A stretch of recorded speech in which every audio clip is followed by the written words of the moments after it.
Bana Kwimbi, tukio linaendelea la utoaji damu hapa katika hospitali ya rufaa ya Dodoma na Young Africans mmeonekana mkijitokeza kwa wingi. Mimi niliogopa pressure ile ya mchezo wa leo na nini, nikaona bwana pengine ningekula nyoya, lakini baba mmejitokeza kwa wingi. Kwanza ongeleni kwa swala hilo.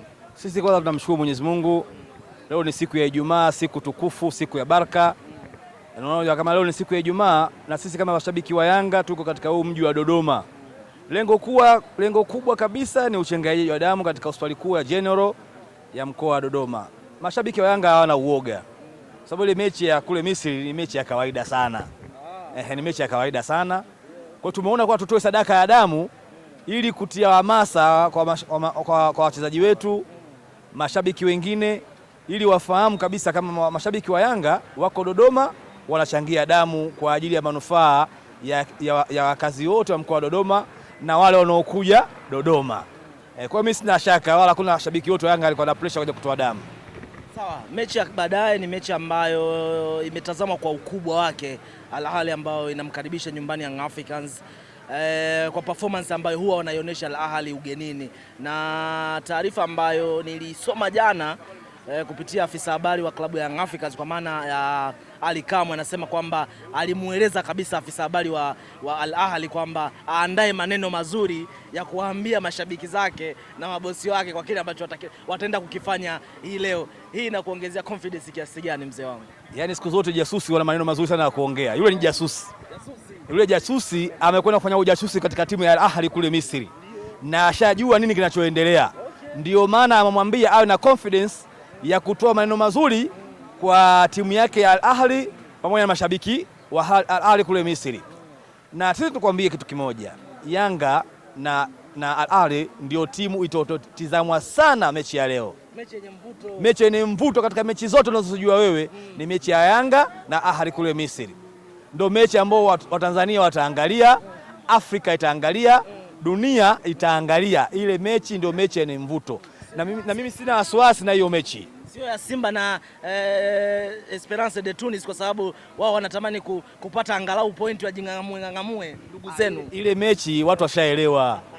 Ile mechi mimi naamini ile mechi ishakwisha, kwa sababu hata nini Tunis wale wanajua kabisa kama hapa sisi tunje kuchukua point zetu 3. Tunatulia. Wanakuja Dar es Salaam wacheza tatu zingine wanatulia. Wale jamaa wanakuwa wamebaki. Ndugu zetu Simba kiufupi hawana nafasi. Bwana, kuna swala ambalo mimi nimelitazama kwenye engo yangu kwa namna ambavyo usajili ulifanyika. Young Africans mlifanya usajili kwa mapema, na baada ya usajili watu ambao walikuja wageni, kwa maana tunazungumza kina Depo pamoja na Alan Okello, ambao wameonyesha kwenye kile ambacho walitamani watu kukiona. Wakacheza mchezo kuelekea kwenye mchezo mkubwa ambao watu na matarajio ya watu wengi kwenye usajili ni kuweza kufanya makubwa kwenye michuano ya kimataifa. Lakini hofu ipo kwa ndugu zetu ambao wenyewe wamefanya usajili sawa, lakini hatujawaona wachezaji ambao wametakiwa kusajili kuonekana kwenye mchezo kuelekea kwenye mchezo mkubwa. Hii wewe umeiona kwenye engo gani kaka? Kiukweli mpaka dakika hii ndio maana nikasema Simba au wapinzani wetu mpaka sasa hivi timu yao haiko vizuri. Wao wamesajili wachezaji kama mzee wetu Chama alokuja kuchukua mafao yake. Mzee wetu Chama. Yule mzee wetu Chama ambaye amekwenda kuchukua mafao yake pale. Sawa.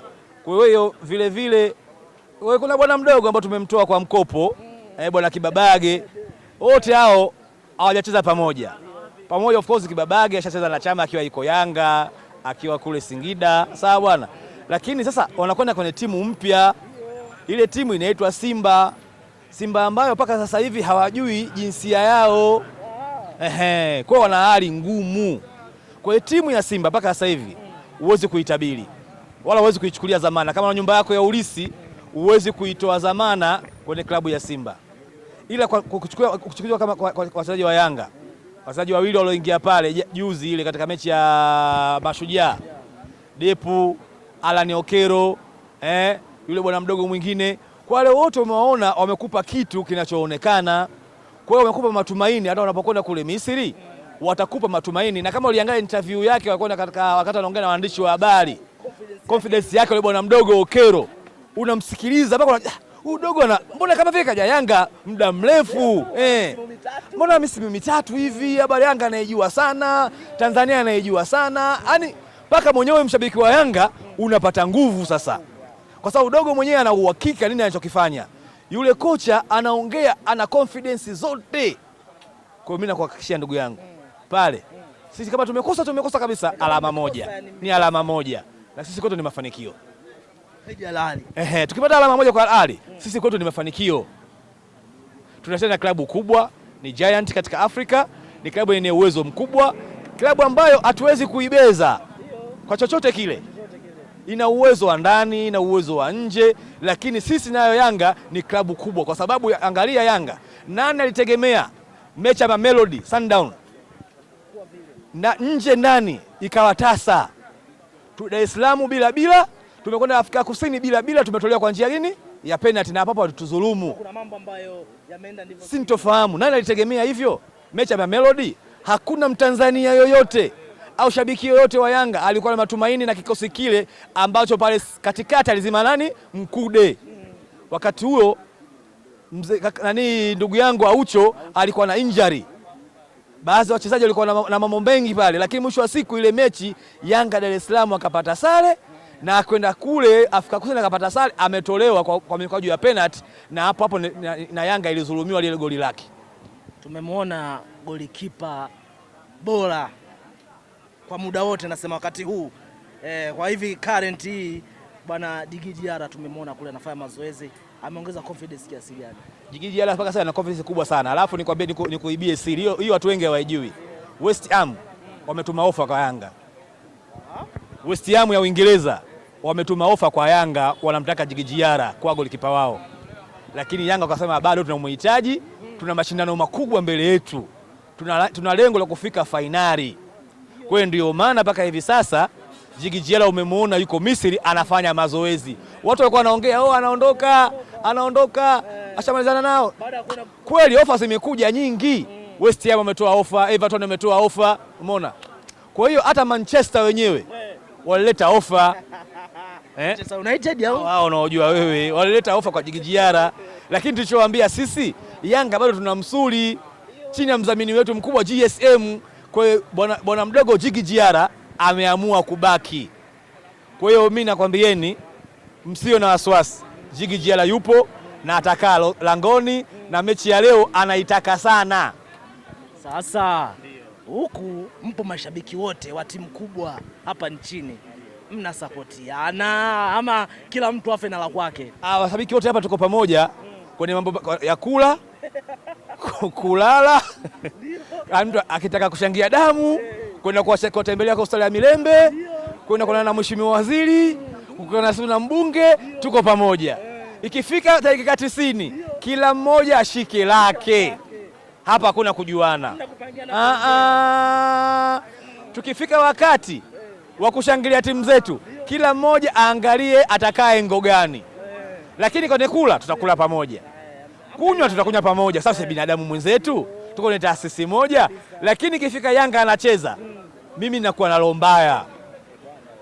Siwezi kumuelewa Kisugu, siwezi kumuelewa JB 64, siwezi kumuelewa Dr. Mo. Mimi nakuwa na roho mbaya na ngumi narusha. Sasa hivi wameungana, wamekuwa kitu kimoja. Sasa unajua za ndani, mwenyekiti wao kawaita. Acha bwana. Mwenyekiti kawaita, mje tuzungumze na tajiri, tujue tumekwama wapi, kwa sababu kweli Simba ina hali mbaya, tunatukanwa sana na watu. Kwa hiyo mje tuzungumze. Kwa hiyo tajiri kawaita, mwenyekiti Mangungu kawaita, try again, si kakaangu Magori, wote wanataka kukutana na washabiki hao wote maarufu, wajue wazungumze wamekwama wapi. Hivi muungano unaona unaishia wapi? Muungano wa mashabiki na viongozi? Wanakutana bakola tu. Acha bwana. Yaani muungano wa viongozi na mashabiki. Wewe subiri utakuja kusikia tu hapa. Mangungu tena hafai. Mangungu sio wa kwetu. Si huyu try again atoke tu. Huyu Magoli sio mtu. Kwanza kaja hapa na lolote. Kwanza kiongozi gani atahela ana. Wataanza maneno. Mimi nawajua watu wa Simba. Ni swala muda. Wewe subiri Jumatatu tu. Jumanne sio nyingi. Kanisa kesho kutwa tu. Weekend ni fupi siku zote. Mechi si kesho? Wakishapigwa kule, kikao sitiki kama kitafanyika hicho. Mimi na wasiwasi kutoka Tunisia. Hali itakuwa ni mbaya mno. Hali itakuwa ni mbaya kwa sababu baada ya Tunisia, baada hapo matumaini yatakuwa ni madogo sana. Kama vile ngamia kupita katika tundu la sindano. Subiri na kuona. Subiri na kuona. Kaka usio na wasiwasi maneno yangu. Simba akipita kwenye hiyo mechi kama ngamia katoka katika tundu la sindano, hatoboi kwa gharama yoyote. Simba hatoboi. Shukuru sana. Asante sana.